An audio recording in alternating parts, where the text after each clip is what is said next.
Amen. So everybody, the Word of God, the Bibles that we're gonna be going into is from Jeremiah, and it's a famous chapter. But we will not talk about the most famous verse in Jeremiah. We're gonna be reading the verses before that. So let's go to this text, Jeremiah 33, verse 10 to 11, and here's what the Bible says.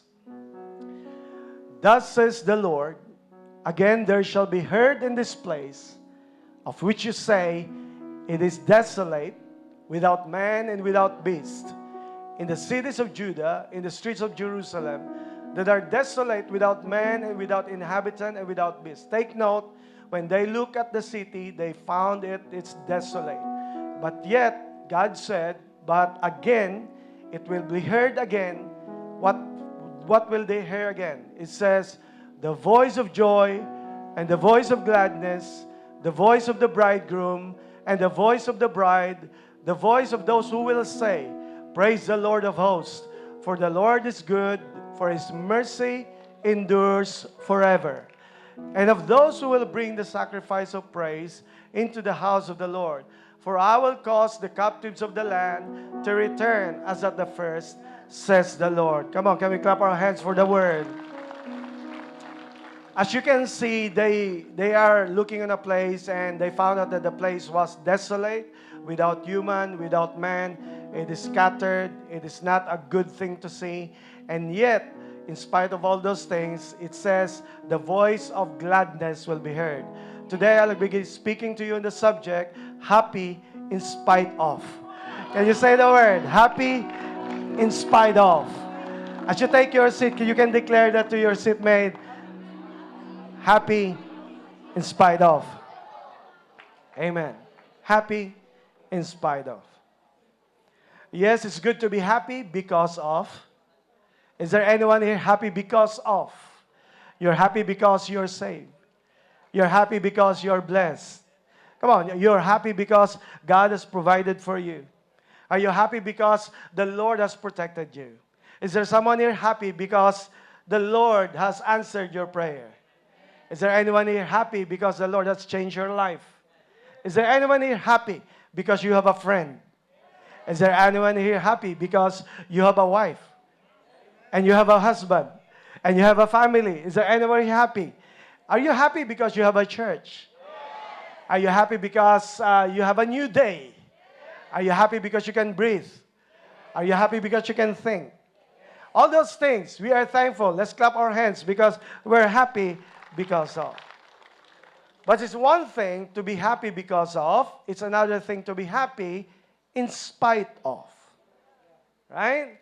It's one thing to be happy because of. It's another thing, a greater thing, to be happy in spite of. Yung maging masaya ka, hindi lang dahil may reason ka na maging masaya. Pero today, kung ikaw ay inaabot ng maraming challenges at parang ikaw ang pinaka-saddest person in this room, I want to declare to you that your sadness will end and you will discover that you can be happy in spite of. I am not giving you the good news that things will always be okay, things will be bed of roses, but I want to tell you, yes, there will be still challenges in your life, but I pray that today you will discover the true happiness that only comes from the Lord. I pray that you can be happy in spite of. Because the Bible says, in the word that we have read, they say, when they look on the place, when they saw Jerusalem, what they discovered was it was desolate. And it even described as there's no more human and there's no more animals. It was scattered. It was a desolate place.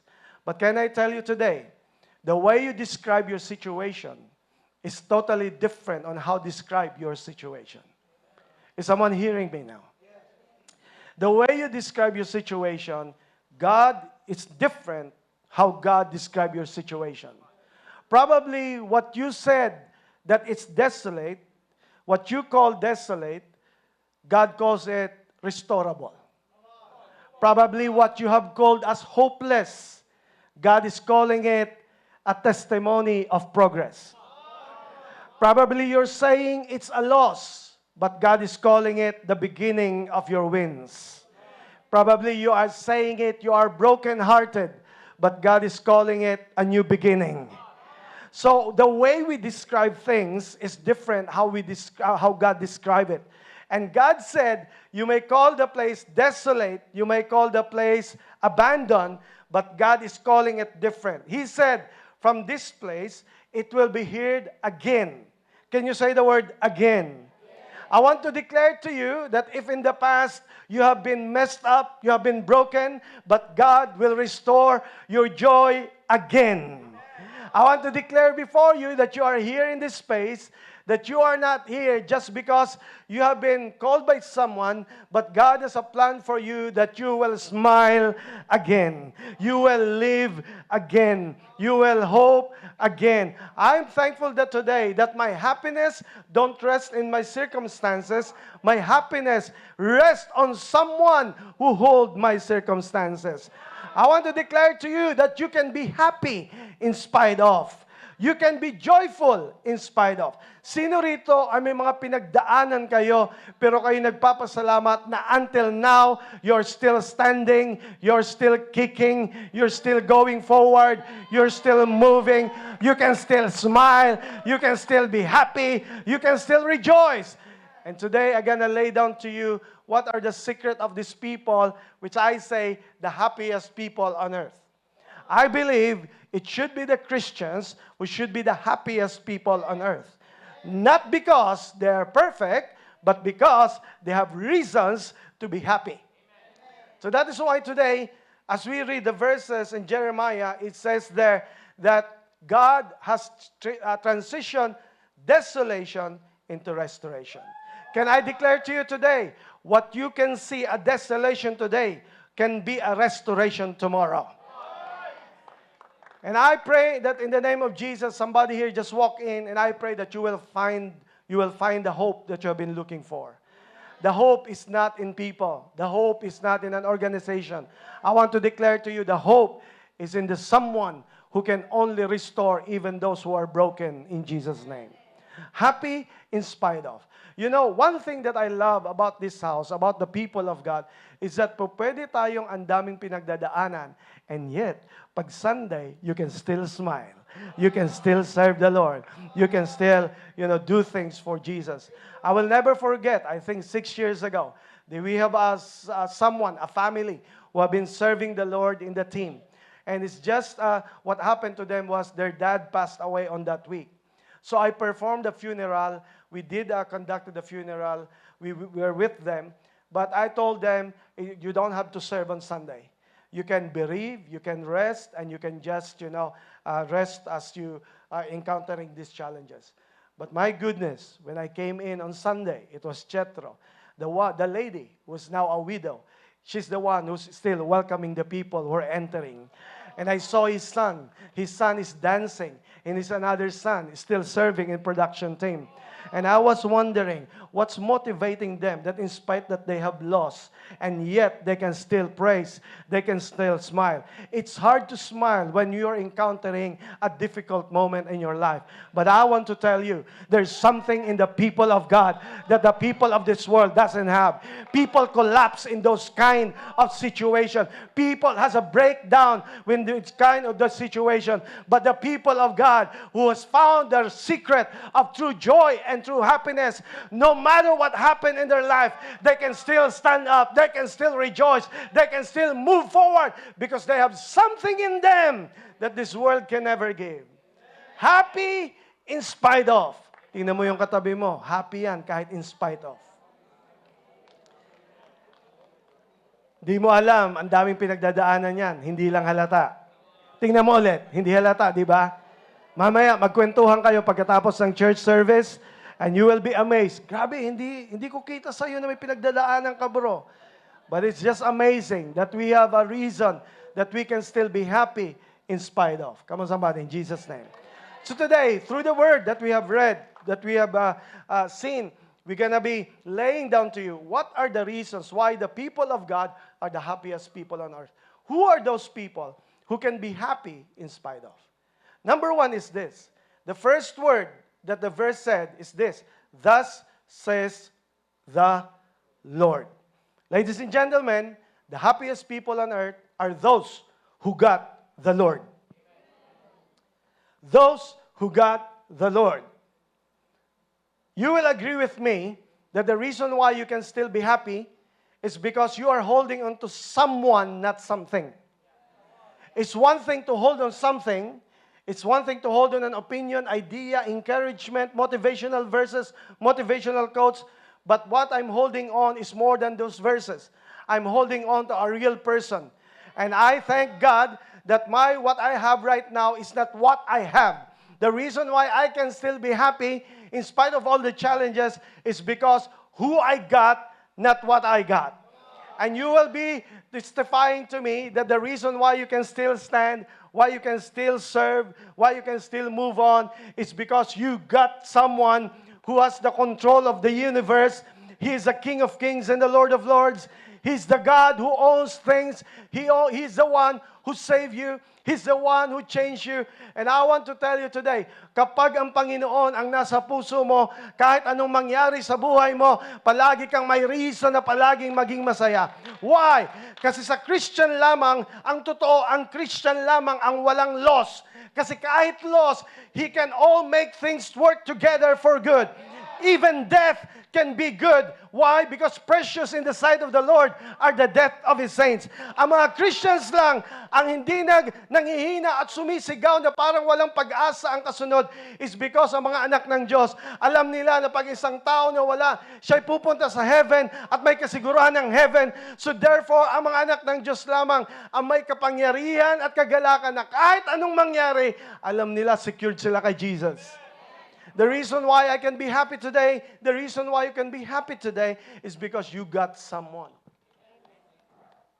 Mahirap pag you got someone who can betray you, who can break your heart, who can abandon you. But I thank God that I have someone who will never leave me nor forsake me. I have someone who will never betray me. I have someone who's always consistent. I have someone who's always there, not only on my highs, but on my lows. I have someone who saved my soul. I have someone who's always there for me when nobody wants to listen to me. He's the always faithful, always present, always powerful. Is there someone here thankful to the Lord that you got the Lord, not the world? The happiest people on earth are not those who got it all, but those who got the Lord. Makamtan mo man ang lahat, kung wala ang Panginoon, walang magpapasaya sa'yo. Because nothing will satisfy you unless Jesus is in your heart. And that is why the first thing is the happiest people on earth. Listen to this. The happiest people, He says in the Word, ang sabi sa Word, thus says the Lord, again, it shall be heard in this place, of which you say, it is desolate, without man and without beast. Can you say the word without? Sino rito nakaranas na naranasan mo yung without? Kung hindi nakapagtaas yung katabi mo, pwede mo siya hiraman kasi siya meron. Amen. Pero you will agree with me, lahat tayo nakaranas ng without. Ang description doon is that without human. Walang help, walang human help. At ang sabi doon, without beast. Kung sabihin ng without beast, walang crops, walang resources, walang something, something is lacking. But today, alam ko na you can testify with me na those people na kahit inaabot ng walang-wala, hindi sila tunay na walang-wala. Kasi ang tunay na may Diyos, hindi sila talaga nawawalan. Ang totoo nun, pinapahintay ka lang ng Diyos. Pero you will testify to me, lahat ng mga pinagdaanan mo in the past, yung totoo, hindi ka naman nawalan. Bagkus ay pinaghintay ka lang ng Diyos. And God will always provide for you. I praise God that I got the Lord because He's always faithful in His word. Ang sabi sa word, thus says the Lord, again. Can you say the word again? Marunong mang Diyos magpala ng higit pa sa nalalaman mo. Kung noon nakaranas ka ng pagpapala, taas ang kamay ng nakaranas ng blessing in your life, past life, can I declare to you, God will do it again. If no one's reminding you, God is saying, again. Again. Because the one that is ang tunay na love will always express itself again and again and again and again. And I want to declare before you, those who are happiest are those people who don't have a perfect circumstances, but those people who have God in the middle of imperfect circumstances. Amen. You will understand na hindi perfect lahat. Pero you don't have to get it all together so that you can say you can be happy. Marami kong kilalang tao, marami kong nakitang tao na nasa kanila na halos lahat, pero hindi pa rin sila masaya. Because I want to tell you, what profit a man if he shall gain the whole world and loses his own soul? Makamtan mo ang lahat, pero wala ka namang katiyakan going to heaven. Wala kang personal relationship kay Jesus Christ. Nothing and no one will satisfy you unless you come to the author of your life. The only one who can satisfy you. And you know what? The reason why you're brokenhearted, the reason why you're discontented, the reason why nothing satisfies you, the reason why no one satisfies you, because it's pointing you to the one who can only, all this time waiting for you to satisfy you. The reason why you are here, hindi nagkataon na ikaw ay nandirito. Hindi nagkataon na in-invite ka ng tao. Narito ka because God is saying to you, enough of seeking those things who cannot satisfy you. I am here. I am the only one who can save you. I am the only one who can satisfy you. And because of that, when you have the Lord, you can be happy in spite of. I have seen in this house, you have lacking something, but still you can smile. There are people who are serving that has been heartbroken yesterday, but still serving God today. Those who are sick this week, those who have a problem, anxiety and worry, but I praise God, nothing can stop you because your happiness is not in the world, your happiness is in the world. The happiest people on earth are those people who got the Lord. Mawalan ka ng lahat, pero may isang person na hindi mawawala sa'yo kailanman. And that is Jesus. Come on, clap our praises to Jesus. Sabi ng verse, that says, the Lord, the Lord, the Lord. But it says, again, it shall be heard in this place. Again, it shall be what? Heard. In this? Place. Anong sabi ng heard? Number 2, the happiest people on earth are those people who choose to hear something good. This is a secret, which can no longer be a secret. The secret of those happy people are those who choose what they want to hear. If you keep on listening on negative news, if you keep listening on something that will palpitate your heart. If you're always listening that is negative, you're always listening to make you panic, you can never be happy because your happiness is dependent on what you choose to hear. Come on. If you can never be positive if you're always listening to negative things. Ang sabi doon sa word is that sabi, you've been saying it's desolate. You've been saying without human. You've been saying without beast. But God's saying to you, that says the Lord. I want to declare to all of you the secret of true happiness is listening to the Word.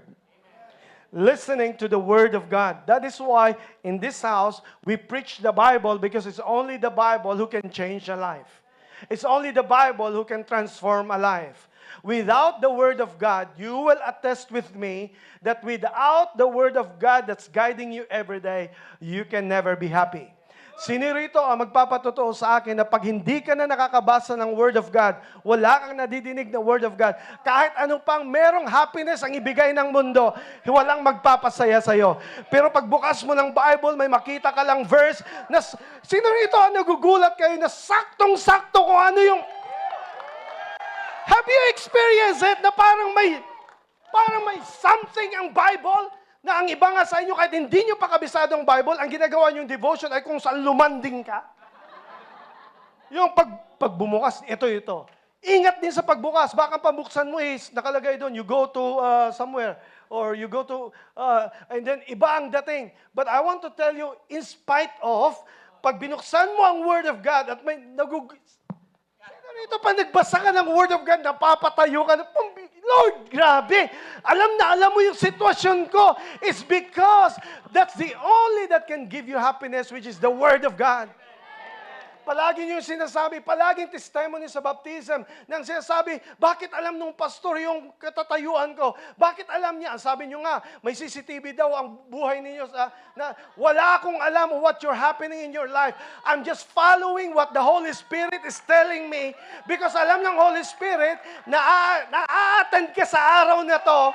Alam, sabi ng Holy Spirit, bubulungan ko ang preacher because alam ko ang pangailangan ng mga tao at nagugulat kayo, sakto yung sinasabi. Huwag niyong sasihin yung nag-invite sa'yo. Walang chismosa dito na, oy, pas, i-preach mo to kasi itong a-attend dito eh. That's weird. But I praise God that I am preaching not because of my idea, but because of the Holy Spirit telling me, say this word, somebody needs it. So therefore, the thing is, the happiest people on earth are those who choose to hear something good.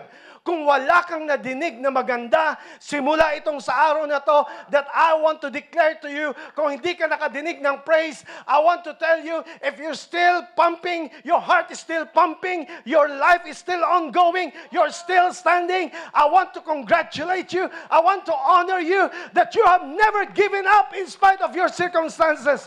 Some people already quit, but you're still standing. You're still praising. I want to honor you kung wala ka nadinig na maganda sa buhay mo, kung lumaki ka na pinalaki ka sa mga salitang hindi maayos, I want to tell you, you're not just existing. God has a purpose for you, and God has a plan for you, and there are people who are willing to love you in spite of your imperfections. If no one's telling you that there is hope, I'm the first who's gonna tell you there is hope. You can still rise up. You can still move up. And you can decide for yourself that you hear something good. Sabi ng isang bisita natin, bakit siya sumisigaw?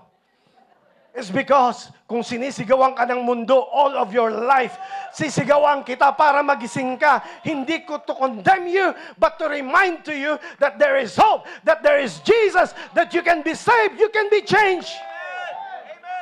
Kung louder ang mundo to put you down, I will be louder to put you up. Kung napaka-vocal ng mga tao to put comments, negative things in the media, I'm the more becomes louder to preach the word of God to you, that there is hope. Don't ever tell yourself na hanggang dyan ka na lang. Don't tell it's desolate. God is telling to you there is still hope. You can still change by the grace of God. Kahit ang sabi mo sa mundo, desolate, walang ganito, kahit ang sabi mo, wala, sabi ni God, yun ang sabi mo.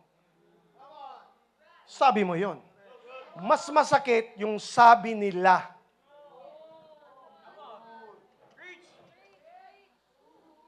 Masakit yung sabi mo. Ay, ganito na lang ako. Sabi ko. Pero mas matindi yung sabi nila.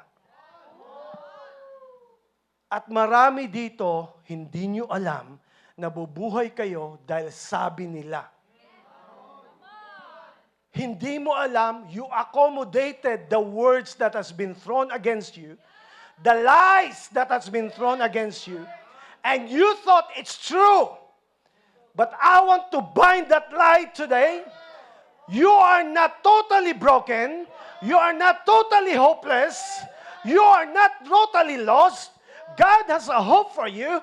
Jesus has loved you more than anyone else. He died on the cross for you. He has a plan for you. He loves you regardless of. He loves you in spite of your mistakes, in spite of your sins, in spite of your failures, in spite of your shortcomings. He loves you anyway. That's why the happiest people are those who choose to hear something good. Can I say this? The voice you hear today determines your future tomorrow. Kung anong pinapakinggan mo ngayon, yun ang magdetermine sa iyo kung ano ka bukas. Tanong, all this time, anong pinakinggan mo?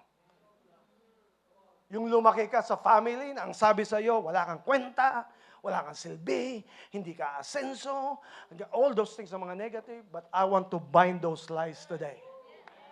Kung hindi ka nag-grow sa salita na dapat manggaling sa parents mo na dapat sila. But I want to pray for you today. It's time for you to be released from those negative words and hear the words of the real Father.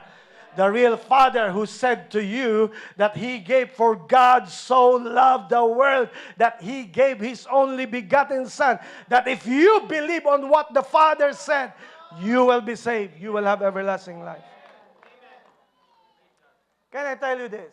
Kaya nga sa news, alam niyo kung bakit sinasaturate tayo lahat ng mga bad news? You know why? If you want to know why?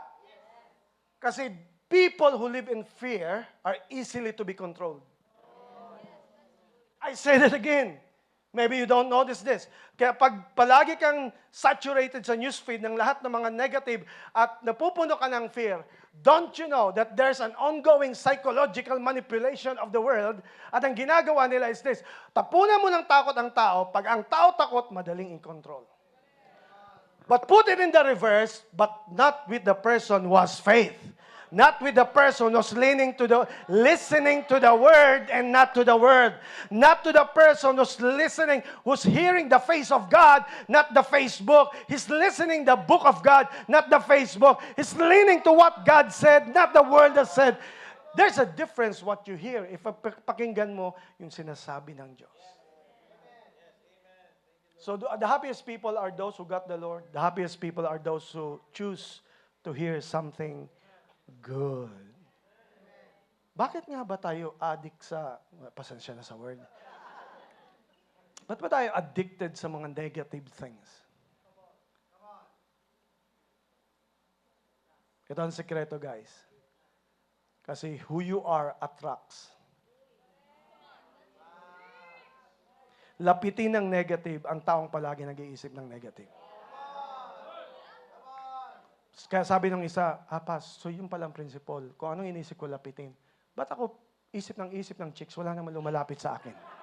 Parang hindi tama yung...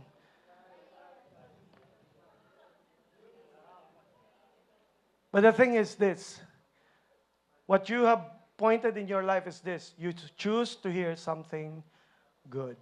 Amen. Ano daw ang papakinggan mo? Pansin niyo yung verse.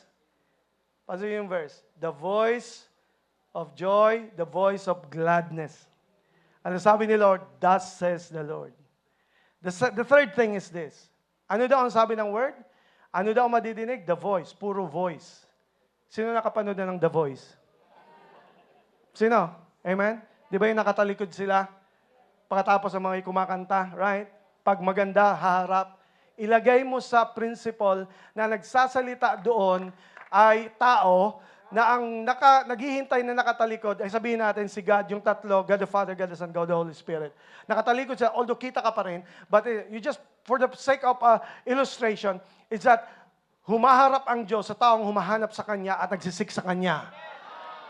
Kapag yung words mo is not expressing kung ano yung voice na hinahanap ng Diyos, ang sabi ni God, seek me and I shall be found. Seek me first, and all the glory and there's righteousness and all these things shall be added unto you. So the third thing is this, nabanggit yung voice. So therefore, the happiest people are those who got the Lord. The happiest people are those who chose to hear something good. The third one is this, those people, those who choose to say something good. Kasi kung walang magsasay, walang makikinig. Kaya nga ang chismis, hindi pwedeng solo. Gusto niyong matigil ang chismis?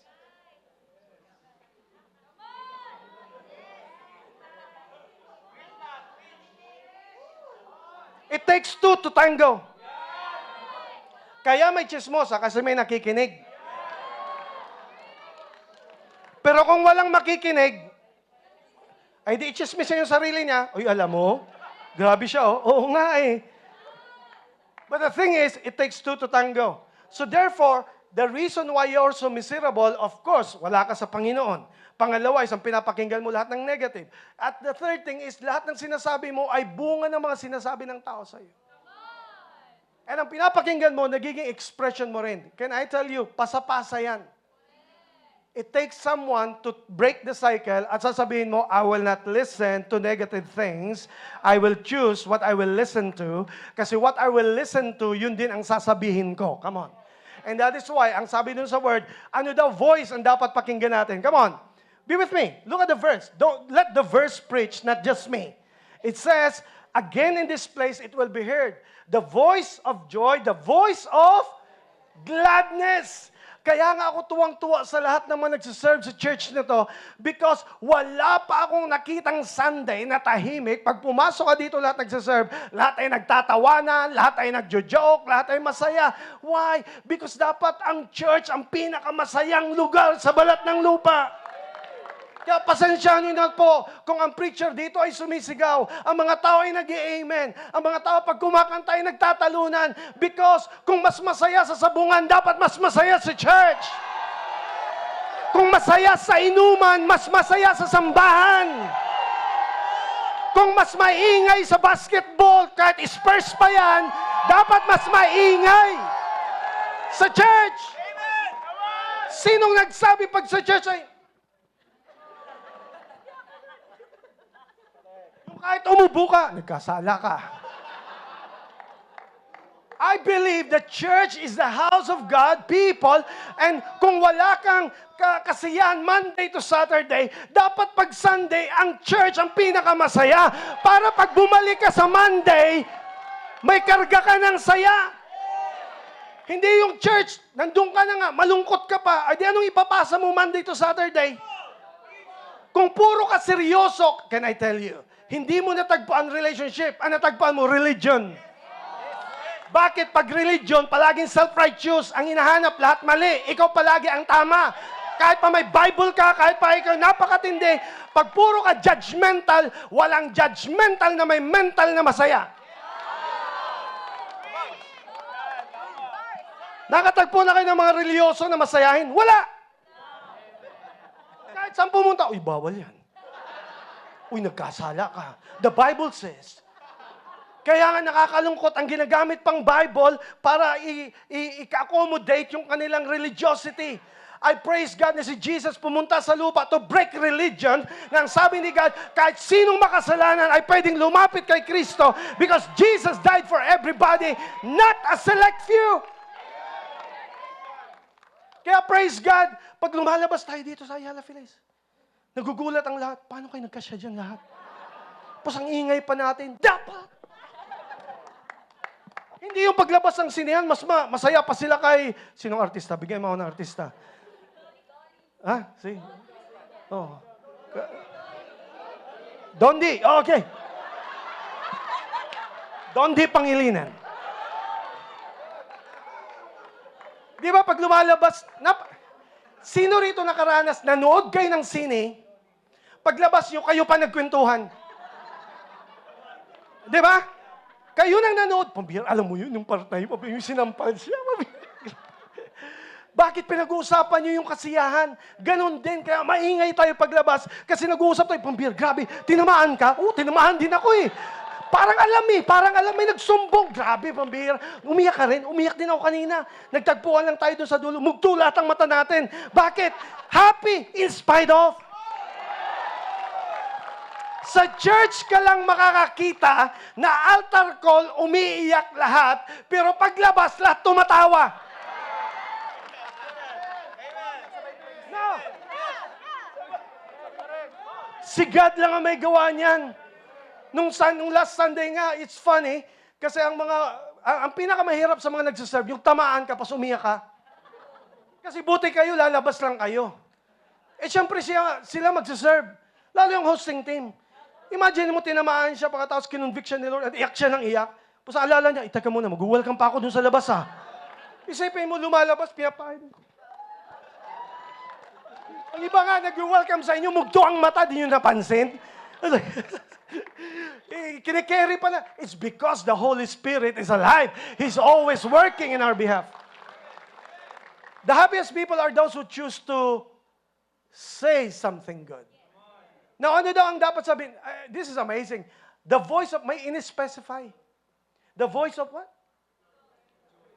And gladness, ang kasunod?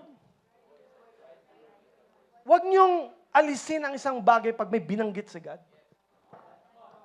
Ano sabi niya? The voice of bridegroom and bride. Sabi nila desolate. Sabi nila walang-wala. Bakit may nagkakainlaban pa rin? May kasal pa rin. You will agree with me na kahit mahirap ang buhay, hindi mapigilan ang pag-ibig. Yeah? Kahit anong hirap, may nagmamahalan pa rin. May nagkakatuluyan pa rin. Ang iba nga nag-break pero nililid ni God sa iba at, uy, ikaw pala ang will ni God para sa akin. Why? Pakinggan nyo, kung hindi mapigilan ang pag-ibig ng dalawang tao, mapigilan mo pa kaya ang pag-ibig ng Diyos para sa'yo?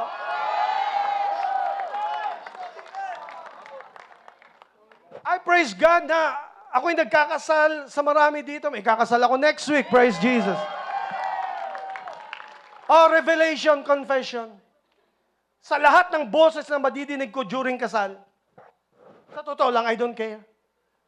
Ang gusto ko mapakinggan, yung boses nung ikakasal. I don't care yung boses ng coordinator. I don't care yung boses ng production. I don't care yung boses ng kahit kumakanta. Ang hinihintay ko ay yung husband at saka yung groom saka bride ay mag-uusap sila and I do. And then sasabihin nila yung vows nila.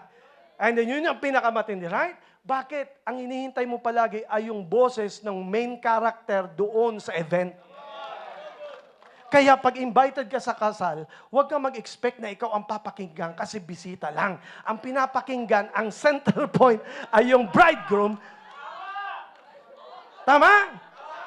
Kahit, you will agree with me, lahat pumuporma sa kasal. Pero don't expect na ikaw ang pupurihin kasi ang dapat makikita dapat ay yung you're not there for you. You're there for the bridegroom and the bride. Right? You're not there for you. Oh, here's theology. The bridegroom, the Bible says, is Jesus Christ. The bride is the church. So therefore, kung sila yung engaged, sila yung may commitment, sila yung may relationship, hindi dapat ako center point ng event, hindi dapat ako ang tinitingnan sa event, ang dapat mapuri ay yung bride at saka yung groom.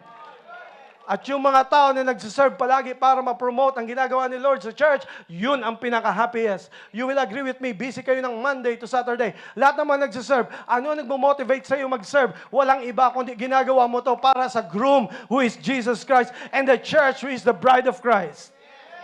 Amen. Number 4, kasi wala na akong time, pero happy ka pa rin in spite of. Amen. Number 4, sabi doon, those who say, praise the Lord. Can you say the word, praise the Lord? Sino rito nagpapasalamat? Dahil mong inabot na problema, pero nakakapag-praise ka pa rin kay Lord. Do you want to know who's the happiest? Those people that they, in spite that they are experiencing a hard thing, they keep on praising the Lord. Anong sabi? Praising the Lord, for the Lord is good. Anong sabi? Those who speak mercy. Dapat, hindi ko ito makakalimutan dapat, kasi yung dalawa, dapat magkasama yan. It's one thing to praise the Lord. It's one thing to be merciful to someone. You will agree with me, kahit praise ka ng praise ng Lord, kung may something against ka sa isang tao, you can never be happy. Right? Kaya nga kung may bitterness ka sa puso mo, you have to forgive because when you forgive, kasi sabi ng iba, hindi ko sabihin forgiveness is total restoration. Ang mahalaga, nag-forgive ka at wala nang hold sa'yo ang works ng enemy and you let go. Magagawa mo lang yun if you speak mercy. Come on. Amen. So that's why the happiest are those people who choose to say something good. Pero itong pang-apat is amazing. Sabi doon, they bring a sacrifice of praise. Anong gusto sabihin ng word na bring? Come on, say the word bring. Do you want to know the happiest Christians in the world? Those who got the Lord, those who choose to hear something good, those who choose to say something good. Itong number 4, sabi doon, bring. The happiest people are those who bring something. Those who bring something. Not just bring, but give. Oh, wala akong time pero I cannot miss this.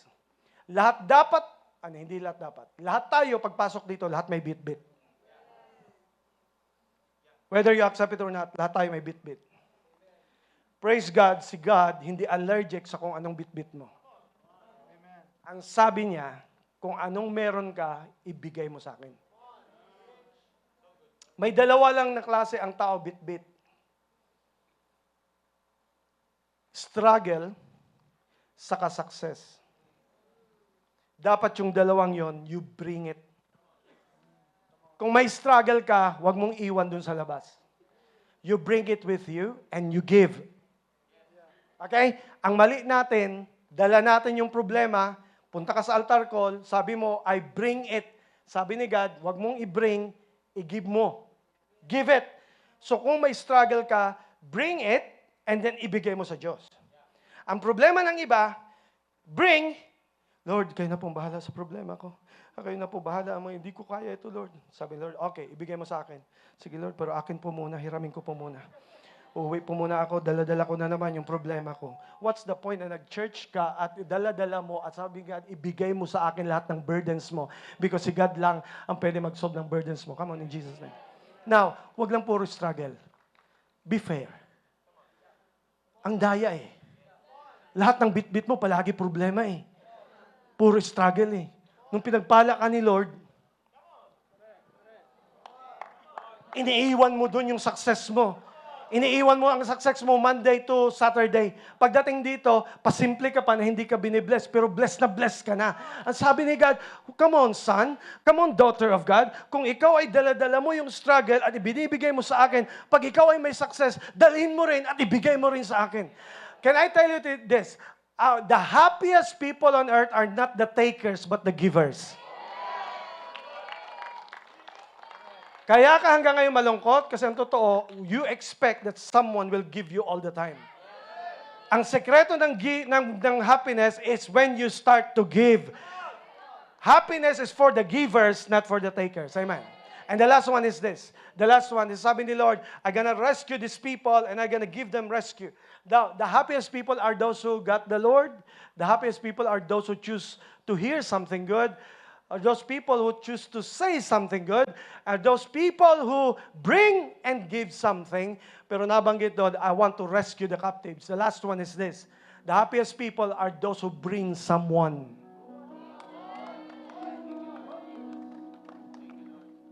Hindi magiging masaya ang Christian life ng tao kung all these times ikaw lang ang uma-attend. Pero ang masayang Kristiyano ay nagtatry mag-invite sa mga kaibigan niya and they bring someone with them. Bakit? O listen, kasi ang tunay na love, ipopoint mo ang tao sa makakatulong sa kanya at makakapag-repair sa kanya at makakapag-bless sa kanya. Ang tunay na kaibigan ay dadalhin mo siya kay Lord at hindi mo siya ililid patungo sa world. And I want to declare today, do you want to be happy? Do you want to be happiest? Now the secret is this, huwag niyong i-store ang blessing niyo sa inyo lang. You share the blessing to other people. And I want to declare this, kaya palaging masaya ang church? Do you want to know the secret? It's because palagi tayo may bisita. Ang nagdidetermine ng happiness ng mundo, ng room, ay palagi yung bata. Napunta na kayo sa restaurant? Na ibang atmosphere pag may pumasok na may bit-bit na bata? Kahit mga bodybuilder, nag-iiba? Yung, uy, ang cute. Bakit? Kasi it's the baby who changed the atmosphere. What does it mean? Pag may bagong nasa-save, there are new babies in Christ, at palagi may pinapanganak every week sa place na to, at maraming magiging masaya is because palagi may nasa-save. And I pray that today, someone will be saved again. Amen? And that's why today, you are the happiest. Now, let me wrap up. Lahat tayo dito may mga pinagdadaanan. Amen? But the secret is, if you got the Lord, God is saying to you that you can be happy in spite of. Hindi pinapangako ni Lord perfection. Pero sinasabi niya, I can be with you starting today. So how about today? Is there anyone here who wants to be happier and happier in life? Amen. Now, lahat tayo dito may pinagdadaanan, but still you can choose to be happy when you choose to praise the Lord. How about shall we all stand up as we praise Him in the name of Jesus? Our hands Thank you, and Jesus. praise you again and again. He is with you. 'Cause all that I have is a hallelujah, hallelujah. And I know it's not much, I'm nothing else fit for a king, Thank you, Lord. except for a heart singing hallelujah, hallelujah. Lahat nakayuko, lahat nakapikit. Pababa po muna ng kamay. I want to minister to you in a special way. Did you come into this room na nakikita mo na parang desolate ang lahat? Yung word na without describes you. You don't have this, you don't have that. You're feeling hopeless, you're feeling broken. Well, this message is for you. And I want to declare before you that only Jesus can change your situation. Your current situation should not be your final destination. Today, dinala ka ni Lord in this place so that you can encounter and experience Jesus. So sa aming mga bisita, if this is your first time, the only thing, the only person who can change you, who can save you, is Jesus Christ. He promised that He can give you heaven, He can give you forgiveness, He can give you new life. All you got to do, not to be perfect, but to be honest, and you say, I need you, Jesus. Meron po ba rito sa aming mga bisita na nais tumanggap kay Jesus? If you do that, this is your first day in your life that you will encounter Jesus. So habang na kayo kung nakapikit, meron po ba tayong bisita rito na nais tumanggap kay Jesus? If that's you, can you raise your hand if that's you? Is there someone here in this place? Thank you, Jesus. Thank you, Lord. Thank you, Jesus. Is there anyone here else? Amen. Thank you, Lord. Thank you, Jesus. Now, sa atin lahat, this is what I'm gonna pray. Hindi lang mga bisita, kundi for all of us. Maybe this message is for you. And you are saying to the Lord, Lord, starting today, I want to give my life to you. I want to still praise you because I can be happy in spite of. I want to thank you. I want to choose you. So if that's you today, how about today in the name of Jesus as we sing this song? Can I invite those people who lift their hands that you're gonna come here in the front to praise Him in the name of Jesus? Come on, here we go. Come, don't be shy. So that I have is a hallelujah, hallelujah. Come, don't be shy. And I know it's not much, but I'm nothing else fit for a king, Come on, people of God. except for a heart singing hallelujah. Thank you, Lord.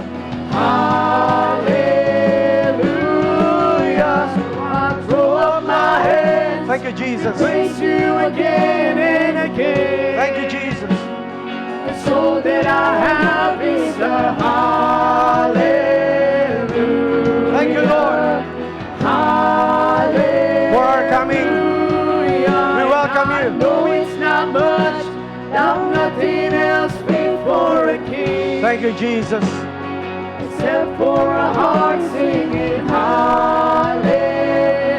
hallelujah, hallelujah. Thank you, Jesus. Thank you, Jesus. Thank you, Lord. I want to declare to everybody right now, happiness is in the Lord. You can be happy still in spite of. How about for all of us? How about i-lift up natin lahat ng burdens natin, lahat ng mga struggles natin to Jesus? Success, struggles, all of us in this house. Come on, in the name of Jesus. Lift your hand while they're praying for the people here in the front. Lord Jesus, salamat po sa iyong grace. I thank you, oh God, for your mercy. Lord, thank you that my happiness rests on you. Lord, we're facing something, but Lord, we face this with you. So I pray in the name of Jesus, you are with us, you are for us, and we still choose, Lord Father God, to praise you no matter what. Thank you, Jesus, for today. So gagana pray sa lahat ng mga bisita natin in the front, sa lahat ng mga nandirito, giving your life to Jesus. This is one of the most special day of your life. Pwede ko bang i-request kayo that if you can lift your hand, close your eyes, I'm gonna lead you in prayer, and this is the prayer of receiving, accepting Jesus Christ. Lord Jesus, maraming salamat na minahal mo ako at may plano ka sa aking buhay. Lord, simula sa araw na to, mayroon na akong bagong simula, kapatawaran ng kasalanan at kaligtasan. Panginoong Hesus, tinatanggap kita sa aking puso bilang aking Panginoon at tagapagligtas. Itong simula ng bagong buhay. At Panginoon, habang ako'y nabubuhay, ako'y susunod sa inyo. At Panginoong Hesus, gabayan mo po ako simula sa araw na to. Panginoon, maraming salamat sa kaligtasan, sa kapatawaran, sa pag-asa ng langit, at sa bagong buhay. Sa pangalan ni Jesus, Amen and Amen. Come on, can we clap our praises to the Lord for all the people who receive Jesus?